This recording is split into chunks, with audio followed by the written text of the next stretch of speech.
مجھ سے زندگی میں ایک بار زنا ہو گیا ہے، لیکن اب میں ڈرتا ہوں کہ جو مجھے بیوی ملے گی کہیں وہ بھی زانیہ نہ ہو۔ یہ آپ نے سنا ہوگا، قرآن کریم کی ایک آیت ہے جس میں اللہ تبارک و تعالیٰ نے فرمایا الخبیثات للخبیثین والخبیثون للخبیثات والطیبات للطیبین والطیبون للطیبات، اور کہ پاک دامن مردوں کے لیے پاک دامن عورتیں ہیں اور ناپاک مردوں کے لیے ناپاک عورتیں ہیں۔ اسی طرح سے قرآن کریم میں اللہ تعالیٰ نے فرمایا الزانی لا ينکح الا زانیۃ او مشرکہ، کہ جو زانی ہے تو اس کی جو بیوی ہوگی تو وہ یا تو مشرکہ ہوگی یا زانیہ ہوگی۔ تو اس کو لے کر بہت زیادہ لوگ ڈرتے ہیں کہ اگر کسی نے زندگی میں ایک مرتبہ، جو خصوصی طور پہ جو مرد حضرات ہوتے ہیں نا وہ ڈر رہے ہوتے ہیں، ان کے اندر یہ خوف ہوتا ہے کہ بھئی ہم نے تو زنا کر لیا تو اب اس کا ہمیں قرض چکانا پڑے گا، چونکہ ہم نے زنا کیا ہے تو اس لیے جو ہماری بیوی ہوگی تو وہ بھی زانیہ ہی ملے گی، کیونکہ قرآن کا حکم ہے۔ تو اس کے بارے میں کیا اللہ تعالیٰ فرما رہا ہے اور اس کی حقیقت کیا ہے وہ میں آپ لوگوں کے سامنے اس کی تفسیر تھوڑی سی بیان کر دیتا ہوں۔ دیکھو، جو قرآن کریم میں اللہ نے فرمایا نا کہ الزانی لا ينکح الا زانیۃ او مشرکہ، اس میں اللہ تعالیٰ نے یہ حکم نہیں دیا ہے اور نہ اس کے لیے اس بات کو متعین کر دیا۔ ایسا نہیں کہ اللہ نے یہ حکم صادر کر دیا ہو کہ بھائی وہ جس نے اگر زندگی میں ایک بار زنا کر لیا تو اس کی جو بیوی ہوگی وہ ضرور زانیہ ہوگی، یہ نہیں کہا، بلکہ اللہ تعالیٰ نے یہاں پر کفو اور غیر کفو کے مسئلے کو ایک طرح سے بیان کیا ہے کہ بھائی جو اچھی کوالٹی کے لوگ ہیں ان کو چاہیے کہ اچھی کوالٹی کی لڑکیوں میں شادیاں کریں۔ اسی کے لیے کفو غیر کفو کا پورا باب ہے، اسی کے لیے اسلام نے اس مسئلے کو بیان کیا ہے، ورنہ تو اسلام کبھی ان باتوں کو پرموٹ نہیں کرتا ہے کہ آپ نکاح کرنے میں دیکھیں کہ بھئی ہمارے برابر کا ہے، لیول کا ہے یا نہیں ہے، یہ اسلام ان چیزوں کے خلاف ہے۔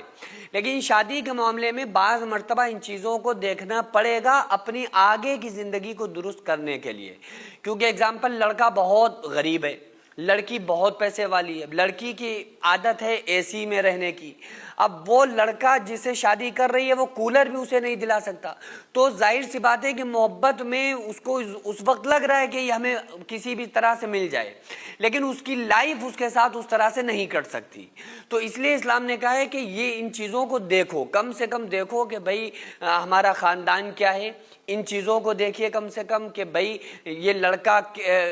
لڑکا لڑکی کا آپس میں جوڑ ہے کہ نہیں ہے۔ یہ نہیں کہ لڑکی تو اچھی خاصی لمبی ہے، لڑکا بالکل ناٹا سا، ٹھیک ہے وہ لڑکا ناٹا سا ہے تو اس کے لیے ناٹی لڑکیاں ہیں۔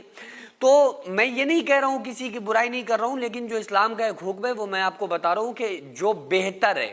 جائز ہے کوئی لڑکا کسی بھی لڑکی سے، مسلم لڑکا مسلم لڑکی سے، مسلم لڑکی مسلم لڑکے سے، کسی بھی برادر کا ہو، اس سے نکاح کرنا جائز ہے، لیکن جو افضلیت ہے، جو بہتر ہے وہ یہی ہے کہ